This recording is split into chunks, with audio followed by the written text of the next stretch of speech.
Good morning. Sa ganito mga binibigay ng barangay na hindi mo akalain na dumaan sa tinene at magbigay ng stab. O, hindi ko akalain na ganito. Akala ko feeding lang, hindi pala. May kasama rin palang, ayan, ano yung, hindi ko alam ano to, kupihuan. O, yan, bingo, corned beef. Tapos ito, kuko crushed pala. Oh, may Lucky Me. Oh, itong Lucky Me, nakakabuhay na yan. Ah, oh, di ba? Libre na yan. Magkano yan sa tindahan? Di ba? 12 pesos. Oh, sabihin, magkano na yan? Di 32 na. Oh, di ba? Plus bigas pa. Sa 2 kilo yata tong bigas na to. Pero maganda siya. Oh, ayan, madulas. Oh, di ba? Saka puting-puti siya. Oh, oh, oh. Oh, di ba? Ang ganda.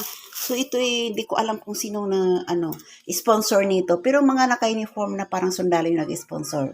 So di ba? So libre na ang isang almusal, tanghalian at hapunan o di libre na lahat, di ba? O hindi na yan thanks to God na yan ha kasi grasya na yan ha, binigay. So di ba? O pag ano, pag nasa ano pa to? Ang tawag doon, nakalimutan ko na.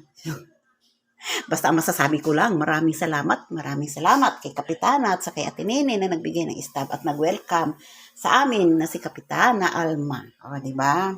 Thank you, thank you. Hindi ko akalain na sa ngayon is makakatanggap kami ng ganito. Tulad nung nakaraan na may bigayan ng bigas sa munisipyo, hindi ko akalain na as in si Kapitana Alma ang magbigay sa amin ng stab ni Jong. O, di ba? Libre na kami noon. Kami lang sa 11. 5 kilos ba yun bawat isang stab o 10 kilos. So, ang tagal namin bago naubos, di ba? Kasi maalsa yung bigas. O, di libre na, nakalibre ka na sa bigas. O, di ba?